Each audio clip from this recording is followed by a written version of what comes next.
firstly, thanks for inviting me along to do this. It's obviously we're working in these times now where we do more of these remotely with Teams or Zoom or however. So thank you. My name is Justyn Roberts. I'm a senior solution architect. I work for a company called Instana, really sort of focused around evaluation support, helping customers, helping partners, helping them understand a little about, you know, why we took this direction with Instana, a little bit about sort of, you know, what we do, of course, the problems that we solve, and maybe how we're a little bit different from some of the other tools that you've no doubt come in contact with, either through open source or commercial platforms you might have worked with before.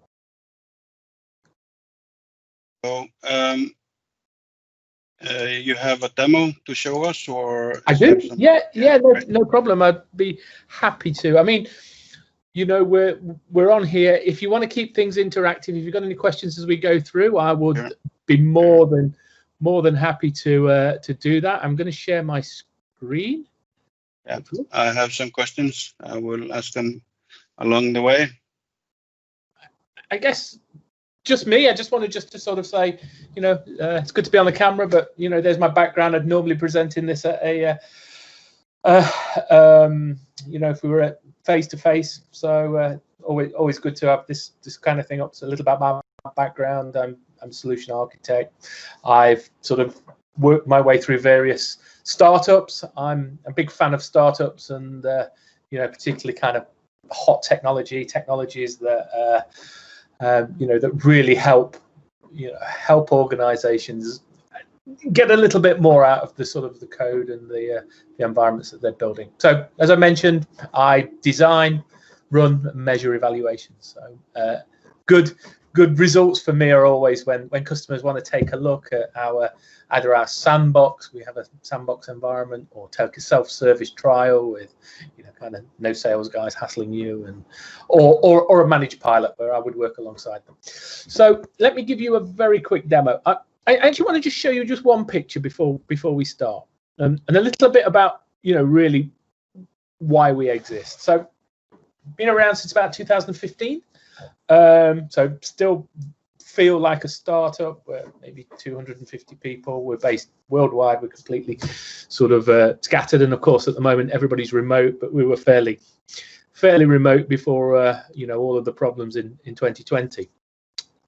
We had actually, our founders had quite a bit of vision that, you know, we could see that we were going through a bit of a change from an architectural perspective. Sort of 2015, you know, platforms like Kubernetes, cloud platforms, were starting to get a lot more traction, and we see this shift, even though it was fairly gentle in 2015, right? You know, it was this shift towards containerization, to orchestration, to not owning infrastructure, and ultimately to serverless, right? So this actually presents a couple of problems, and I think the first one is, of course, the rate of change. You know, as these environments are sort of under a state of complete, you know, flux, really, where you know, you put scheduling and orchestration in place to scale up environments, run them as code, all of those kind of things. So it's kind of always evolving. Whereas, you know, sort of in the past,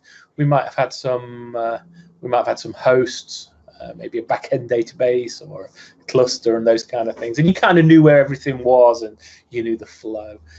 You know, this is now complex. You know, this level of, you know, the background is is actually one of our customers in a really complex sort of microservices kind of architecture. So, and actually, even if you just didn't think about just about the services, there's a whole stack of potentially infrastructure around that. And even if you were deploying in, say, AKS, for example, you know, you've got your runtimes, but the runtimes then might be based in a container, which might be based in a you know, sort of in a pod, and might be grouped together as a node or a worker, which would again sit on a host. So even in a kind of sort of a platform as a service, or those kind of those kind of supported environments. It's complex. There's lots and lots of layers. So the problem with that is, particularly when something goes wrong, but potentially at any time as an architect, I have really two things that I care about. One, of course, is I need to know something when something's about to go wrong or it's gone wrong. I need to know fast. Okay. But also I'm curious. I have questions that I want to ask about this complex environment, and I think just grabbing a few logs or or worse, waiting for some user feedback is not the way that we want to do this. And of course, we want to really make sure that when you're told of an issue, that it is a problem. It's something that you've got to deal with. So anyway, I just wanted to show you that. So it's really this idea of working in a complex environment that's changing and helping you get some insight to be able to see how this works. And I think things like monitoring have been around certainly as long as I've been working in IT. We had components that plugged into sort of the mainframe back in in the 90s or maybe even earlier, right? So monitoring's always been there. I think that just the problem of the distribution of that information is gets a bit greater. So let me give you a quick demo. Okay, so when we built Instana, there was a few things that we thought, well, we can do this a little different. I mean, our founders, the guys I work with every day, were all APM consultants, so lots of familiarity with really the kind of information that DevOps people really need. So one of the things, the first kind of pillars, and the thing that can again potentially make us different is this idea of automation. So for us, we have this concept of a single agent per host, whether it's running in a containerized environment, so it could be a container agent that would run on each of your workers and optionally on your on your master nodes, or if you're running in a just an instance with an OS on there, it could run as an OS process. We can also run remotely to collect sort of serverless metrics, for example, or if you were using something like a Lambda, you could potentially deploy Instana as a layer. So we've got different ways of deploying it, but actually the goal is the same, and that's so basically is the to able to collect the data is you install an agent on a server that you can collect the data, or you can collect based on agentless information. So certainly for things like metrics, or for serverless kind of scenarios, yeah, absolutely, it's agentless. Or we would have an agent to collect those pieces of data remotely. So the idea is to bring into one UI, information from your applications that you're deploying, whether they be running in a sort of a managed Kubernetes cluster or environment, running as containers, or even running in a serverless kind of environment. Okay, bring it into one single pane of glass. It's a bit cheesy, but one point of management at least, anyway. Pull that in there, and to be able to then, probably more importantly than things like visualization. Visualization is good, but when we display issues and things that you need to be aware of, they're always displayed in context. So let me give you an example. So I'm looking at my Kubernetes cluster. This could be running on any one of the managed Kubernetes environments. I happen to be running this in Google Cloud, but equally it would work in AKS, and I have many customers who work in that environment. One agent container that's running on here, and then actually what happens then, we can just start to discover all of the other components that are running within that host. Okay, so as we find each container through something that we call process mapping, so discover the processes that are running attached to those processes, and start then to stream back real-time observability data. So take a look. I've got a Node.js container, so each of these represents a container, these kind of like pizza boxes. Popping in there, and you'll see firstly curated dashboards. So again, a lot of the things that we've been trying to do is to try and, like, I guess, help you not spend so much time, or help our customers not spend so much time doing things like instrumentation. So that's why we have the automation, the auto instrumentation.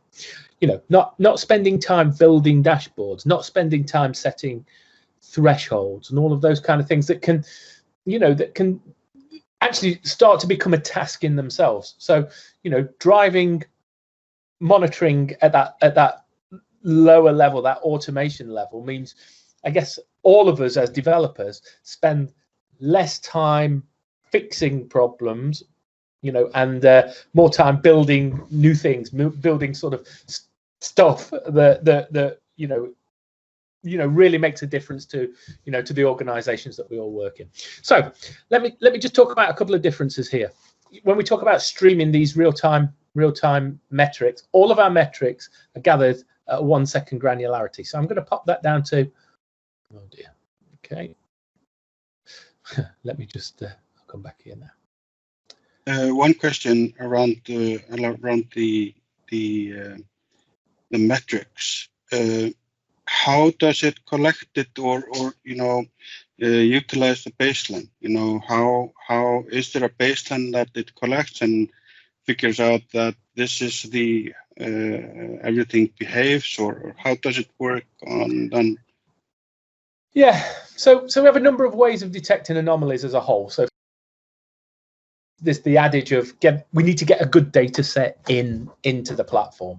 So if I take a look there, this is my live data streaming in single second metrics, and this is just for my Node.js runtime at this point. Okay, and you can see, yeah, but there's two reasons for this.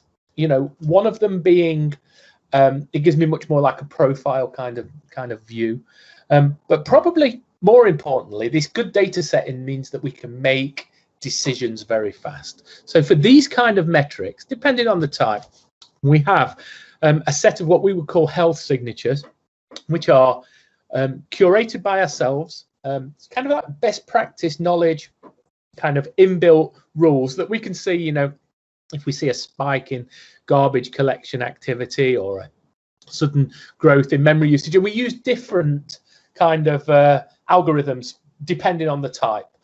We have some very specific machine learning that I'll talk about as we go through, but this is just one way that we can you know, kind of highlight problems before you know, either your customers do, or, you know, before you actually realize that there's an issue. So for example, if we talk about something predictive, you know, something like, I don't know, something that's, I guess, fairly linear, disk space, for example, there's an inbuilt rule that says, okay, looks like that volume is going to fill up. If you don't do something in 4 hours, you are going to, you know, basically run out of space. That's the kind of thing that you would get in your notification. You know, you get some kind of, you know, message in Slack, or of course Teams, or PagerDuty, or OpsGenie, to actually get that kind of info. But if I was to talk about, say, for example, let me show you this quickly. Supported technologies. So for us, we have this concept, we call them sensors, and the sensor is really just a, you know, a supported type of technology, whether that be a trace language. And you notice we support a lot of trace languages in here, right? Not just you know, not just the you know, the real mainstream ones. There's all sorts in here, which is really good for if you're thinking about, you know, sort of switching or trying something else just to solve a problem quickly.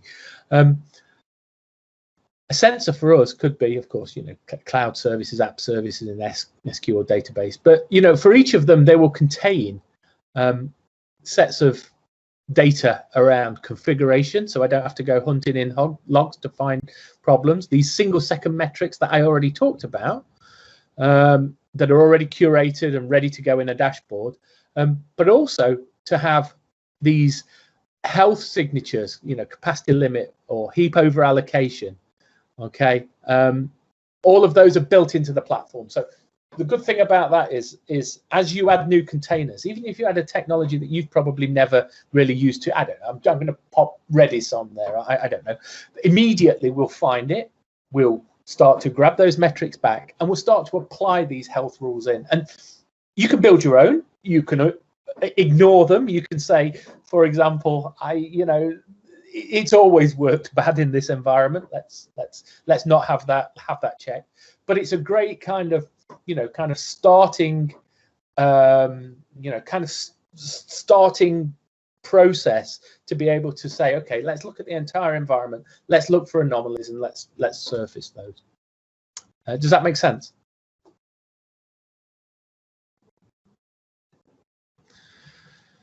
Okay, so back to my dashboard for Node.js.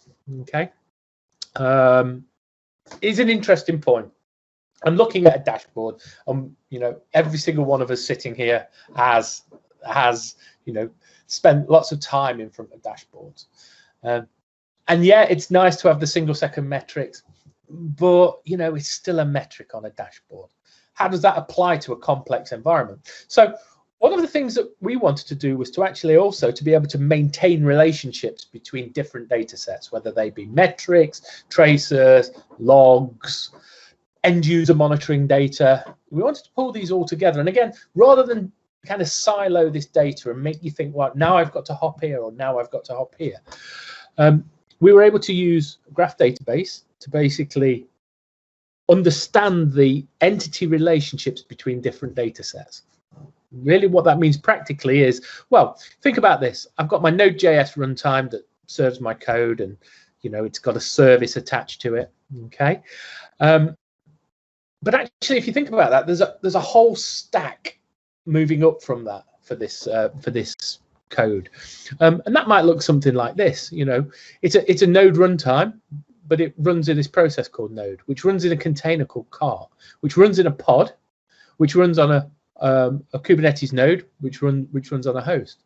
Now, what we've got there is a link between these without having to think which server is this running on, where is this happening, or whatever. So whenever a problem occurs, I've always got context. So immediately, if I needed to hop into the cart, either go to my external logs or get container information, it's all there and it's joined, and I don't have to think about it. And that's great for complex environments where where I don't know, maybe only a couple of people actually know really how this all together. So trying to simplify that complexity by pulling in data from lots of disparate data sources. So okay, I'm looking at my environment here for my cart for this particular that Node.js runtime's running on.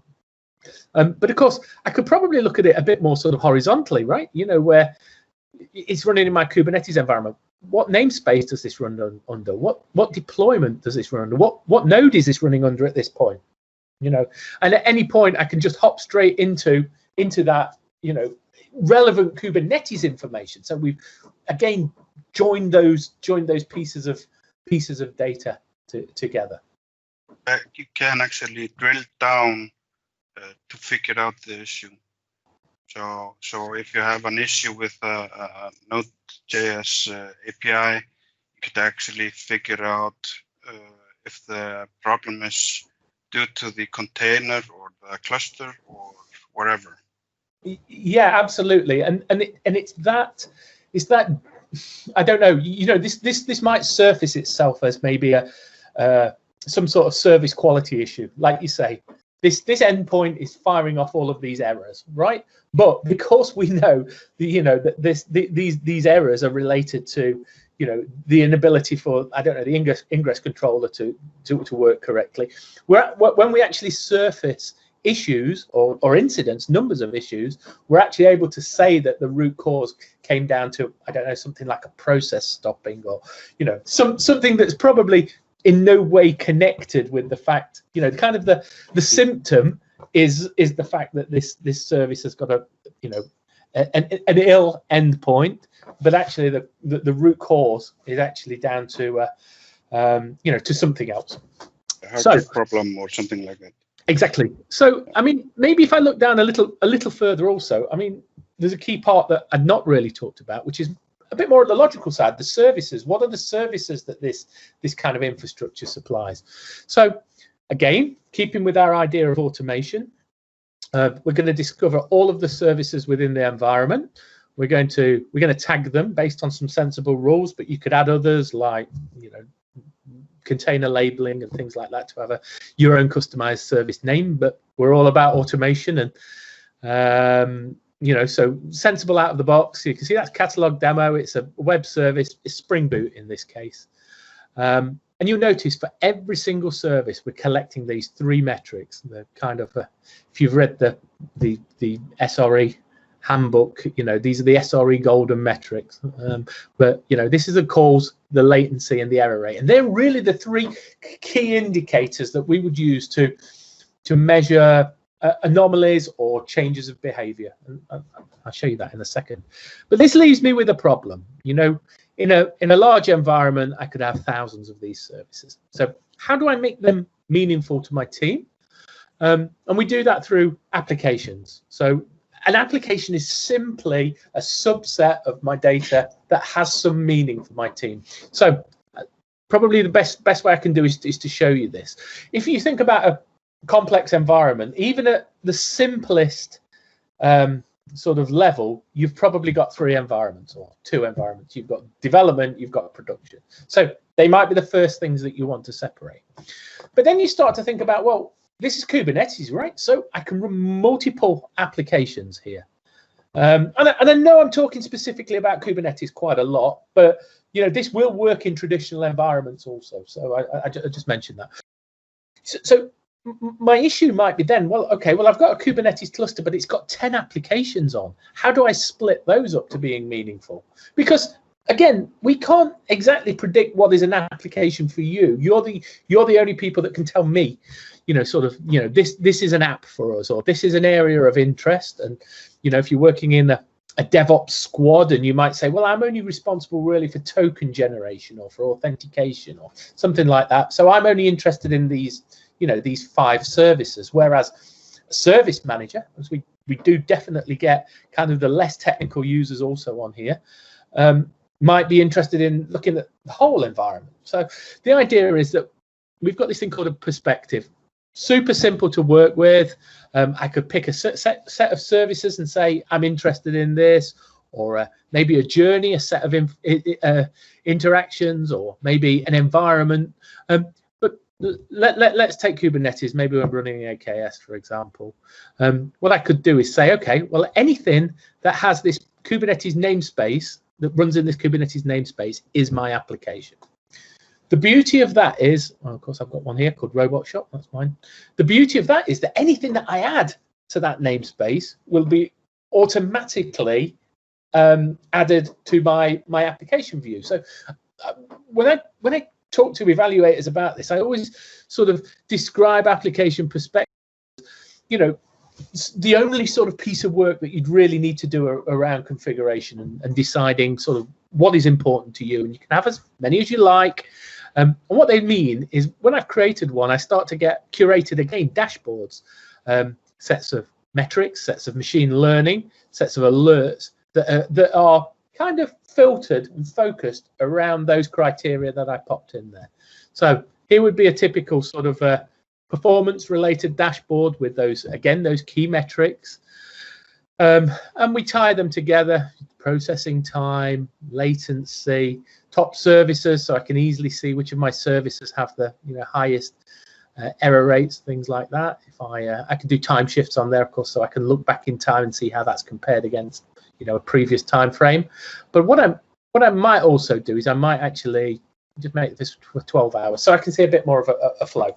There's a couple of things that I want to show you also. Do you notice on here that we've got release markers?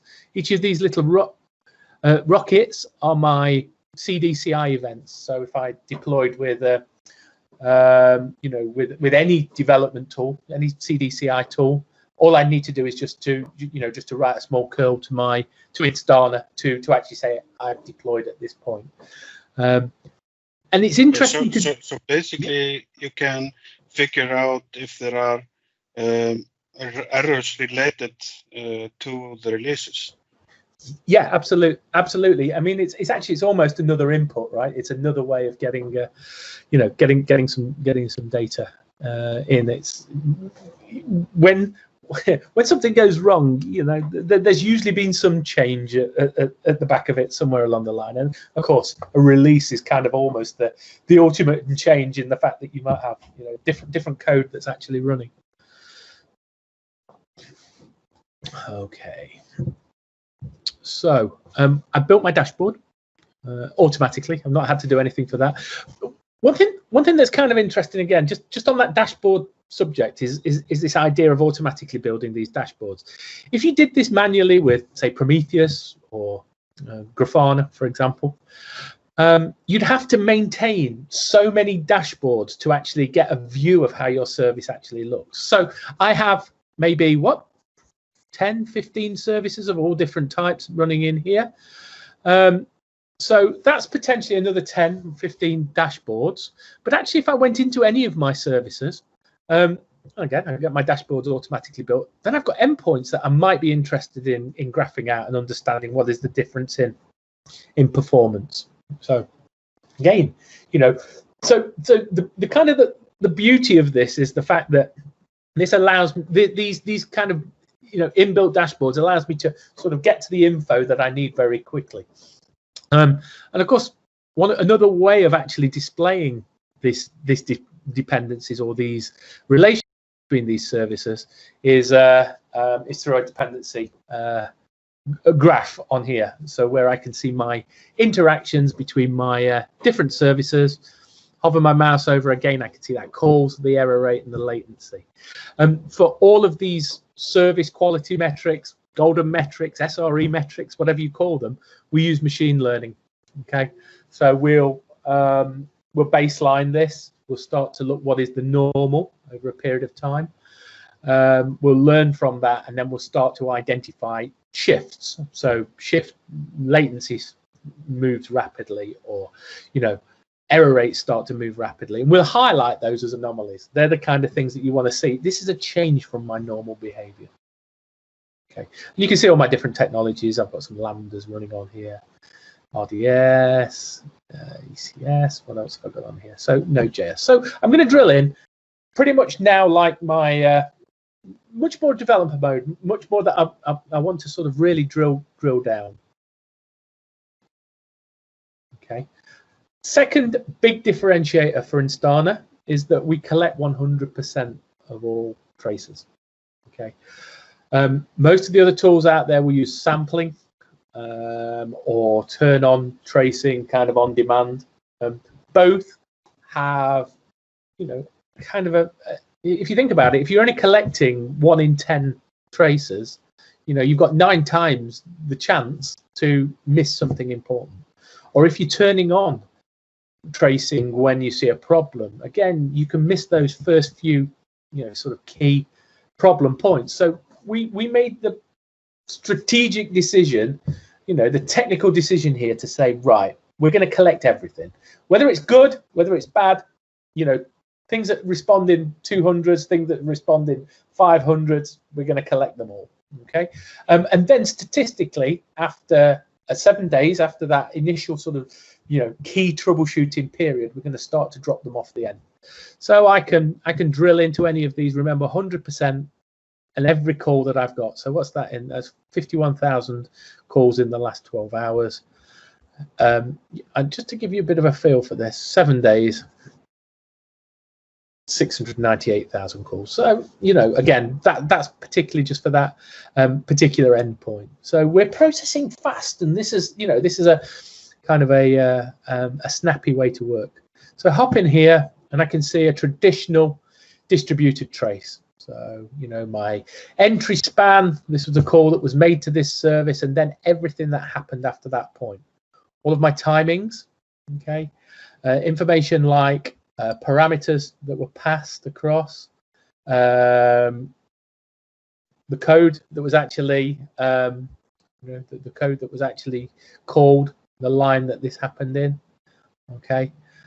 Also the ability that if I've got a say a database call, for example, either relational or to something like a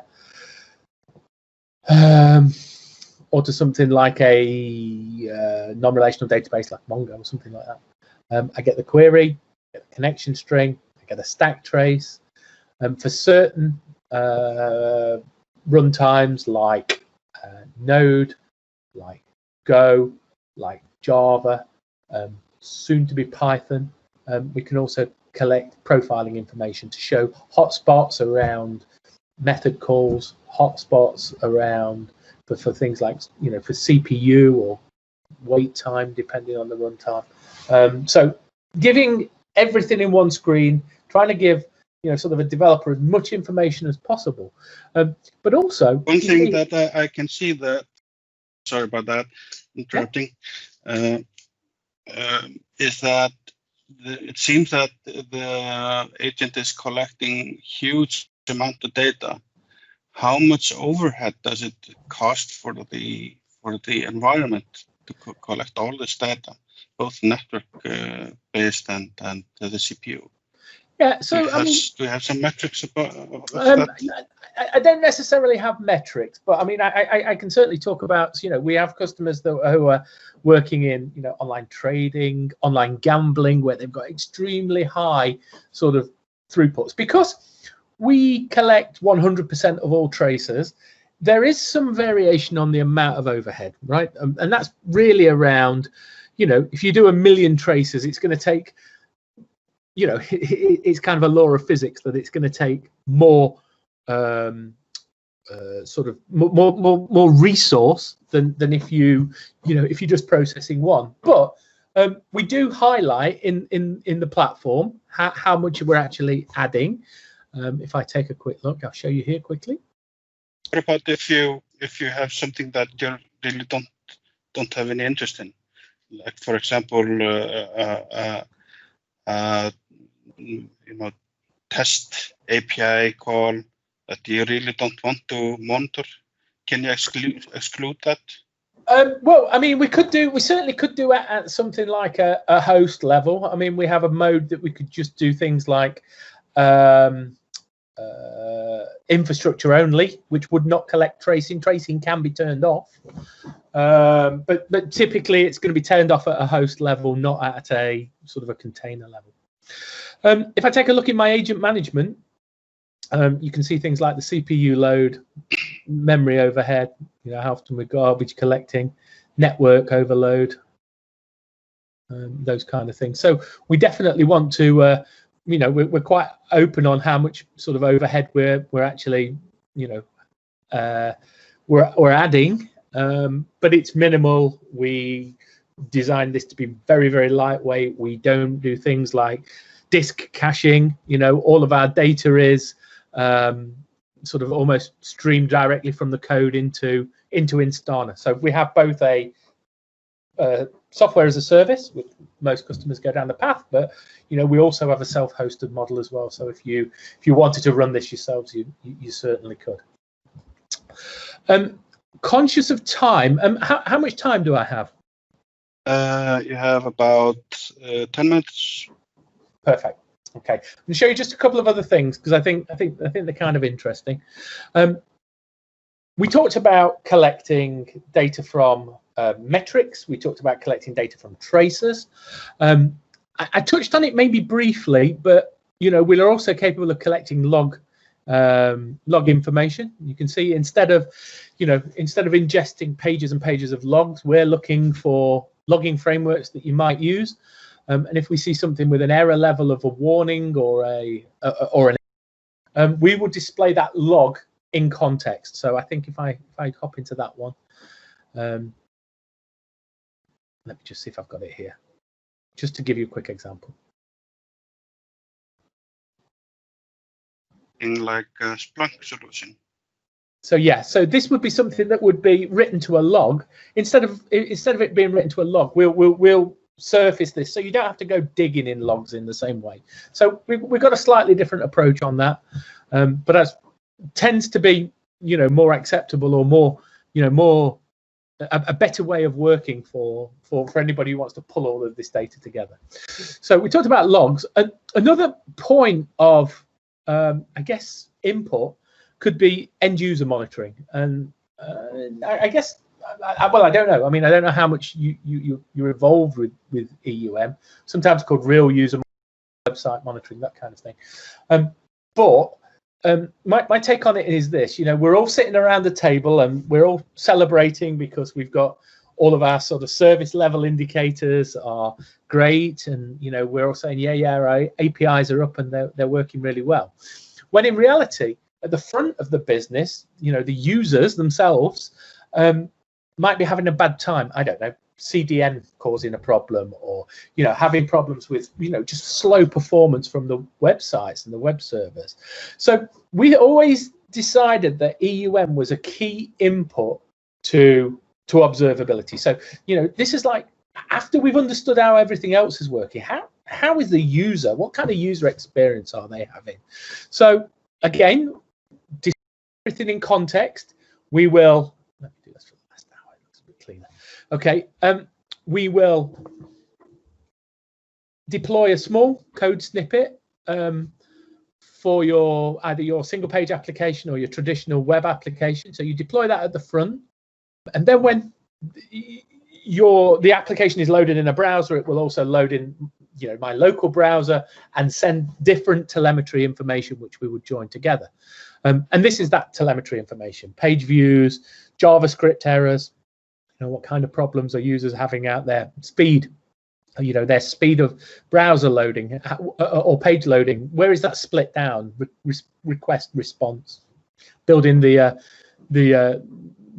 DOM, paint timings, things like web vitals are also displayed on here. What kind of JavaScript errors are they having? So I can see an issue there, a recurring issue. Which OSs does that appear on, which browsers, or which mobile devices, because this will work for mobile devices also. And then ultimately, being able to add custom events, how long did this take, or those kind of things. But ultimately being able to see every single page load, like our collection of every trace. Grabbing a page load and seeing, as my users interacted with me, Berto here, like, just for full disclosure, you don't have to add usernames in here, right? We are, very, very sort of, we wouldn't be collecting those out of the gate, but you can add them as extra sort of metadata to augment the supportability of this. Where is the user? Any metadata that you might have that you can do searches and use in analysis, and then the whole sort of replay of when they hit the landing page. These were all the resources that were loaded. Move to the ratings page after this point. But I can see all of my resources, and for every single resource, I can see whether it was cached or what was the request and the response time. All of those kind of things. So all of the things that I might like to analyze at some point. But then I can also get to this point where I can see completely front to back, from when the user Berto here hit the website. Well, actually, I can see that he's based out in Italy, right? So I can see that this was get the Italian version of the shop, which all figures, and this was the whole process that went through to to actually servicing Berto's request. If I saw any problems, or I needed to work with colleagues, I can hit this this short link and send that out, and they will get exactly the same view. So it's a good way that when you do have operations people, development people, you can get everybody sort of talking the same language, everybody working together. One last thing I'll show you before maybe any other questions.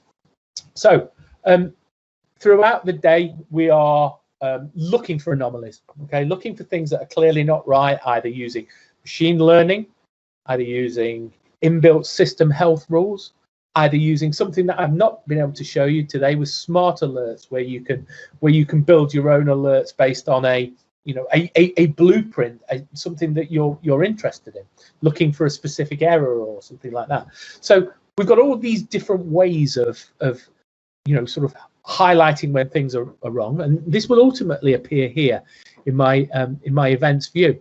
So I can see here there's a few in here. System load too high, that's a system rule. Number of CPU credits consumed by instance, that's also a system rule. What else have I got? Diamond members load time too high, that's a smart alert.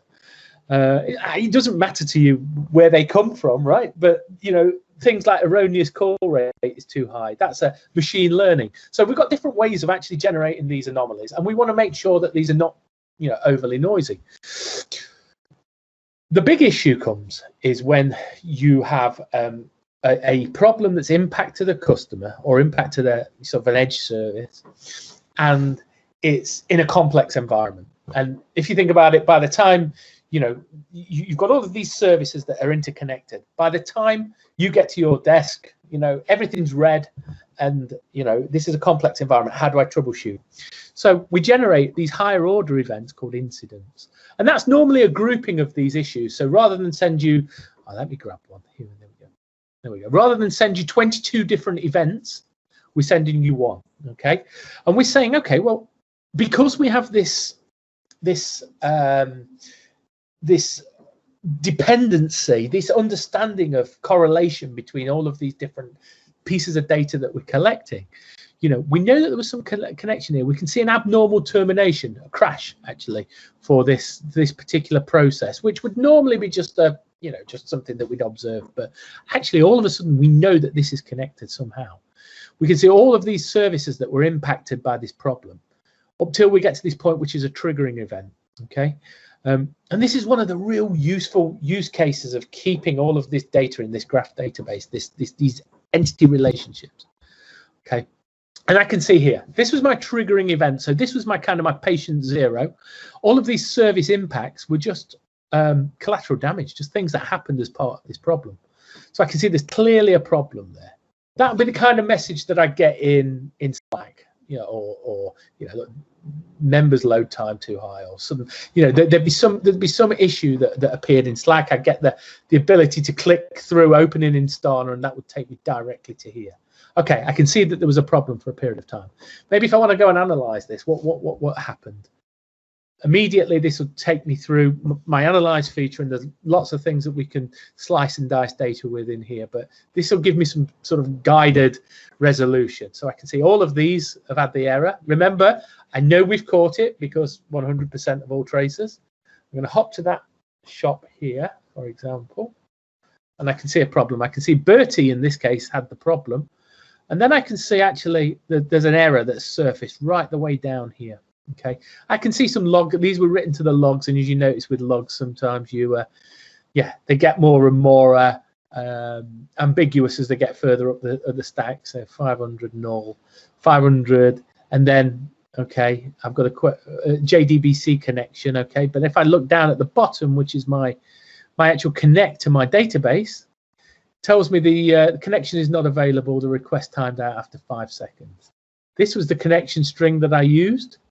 It was the stack trace. This was the service that actually called in, and this was the database where this was attempted to connect to. So in that time, I've been able to, out of all of those things that went wrong, I've been able to pinpoint it to simply not being able to, this service not being able to connect to a database. What I can do at that point is just hit copy link, send it to my colleague, and get them to get that database back online, because I saw that it had terminated, it had crashed. In essence, the process had crashed. Completely conscious that I've rushed through a few things in here. Do you have any questions for me? Yeah. First question is that I have a customer that had a scenario. So the scenario is that they have container services and they have two types of services. One is beta testing, and one is product or production. I mean. Yeah. So customers of theirs are redirected based on beta or production. So what they want to see is a comparison between the beta and the production, and if there is some kind of issues arising with the same API calls, or if there are higher latency between the API calls or lesser or whatever. Is there some kind of solution within Instana that can do that? Yeah, so I mean, I might use something like, well, I mean, the first thing that I'd want to do anyway, I'd want to split these out into, into two applications, beta and production. So that'd be my first thing that I would do, of course. And of course, I can see the calls, the latency, the error rate between them. What I might also want to do is use analytics here to be able to say, well, group any of my sets of calls by something like, maybe it depends how you've defined one as beta compared to production, but maybe I could use a container label if one was, if I had a label that says stage equals beta, stage equals production. What I could do is group any of those calls by that label and say, okay, this is how this service call looks compared to here, compared to there. Of course, the final part of this is that on here I'm showing all of my events. But of course, what I could do, again, I can actually filter this like I might in an Elasticsearch by to say, only do this for a particular label or a particular application perspective. So I can completely separate those events if I wanted to do also. Maybe the last point on that is that we also have our own custom dashboarding, okay, where I've got things like service level objectives, I've got data from mobile and from my services. I could simply also build a dashboard around performance for maybe particular endpoints that I was interested in for application A and application B. So I could show them all quite easily. Let me show you this, just one last thing, because this is kind of neat. This is my live dashboard now. This is showing me data as it's actually coming into my to my services. So again, I'm looking at this as kind of 1 second metrics. As each time we see an interaction, I can see somebody loading from the UK, the time that's taken, all of those kind of things. I know it's kind of like, I don't know, yeah, it's a bit of a visualization thing and things like that. But I really quite like the live dashboards. Okay. Another question is, said that Python is almost there. Do you have any specific date on that when Python? No, Python no. Yeah, we support Python. Yeah, we have a really good experience on Python. Absolutely. Just one quick question. Student licensing. Do you have any student licensing for people that are in the university? Not specifically. I mean, it's a bit of a commercial question, so I wouldn't normally deal with that. But we are definitely keen to get students or anybody who wants to see this, working with this. We definitely have pre-production pricing. We could do stuff like that. We definitely, realize there is value in development licensing. Compared to, production's probably got more value because you've got customers at the end of it. But of course, pre-production, staging or development, it means that you can sort of introduce kind of monitoring earlier rather than it being just the, kind of the realm of production. So we do something around there, but specific for students, no. But, again, if you were to come to us with a proposal how somebody could use this to learn a little more about Instana, then we'd be more than happy to, if you had a number who wanted to try this, there's a let me show you this very quickly. Play with let's do this right from here. Yeah, there's a yeah, so there is a play with environment where you can actually click through. Well, why can I not find this straight from here? Play with Instana.io. Yeah, it's a play a dash with. That's right. Sorry about that. Yeah, you can actually just jump in here and see all of the things that I've shown you today in a controlled environment. If you want to have a look at it, learn Instana. If you want to put environment in there, then we're quite happy for you to to give it a try if it's something that you think is useful. Well, I think we are out of time now. So if there is something that you want to add to this, maybe contact information or something like that, then please do. Sure. Yeah. So my email address is Justyn. That's JUSTYN .roberts@instana.com. Feel free, of course, to reach out if you have any questions or some level of interest. We're kind of relaxed as a team, so more than happy to help with anything that you've got going forward, whether it's for yourselves or for any of your customers, or you just simply have a scenario that you want to run past us. So it's Justyn.roberts@instana.com. Feel free to add me on LinkedIn, and it's Justyn Roberts on Twitter also if you want to just say hi. So thank you for your time today. Yeah, thank you also. See you later. Take care. Thanks. Goodbye.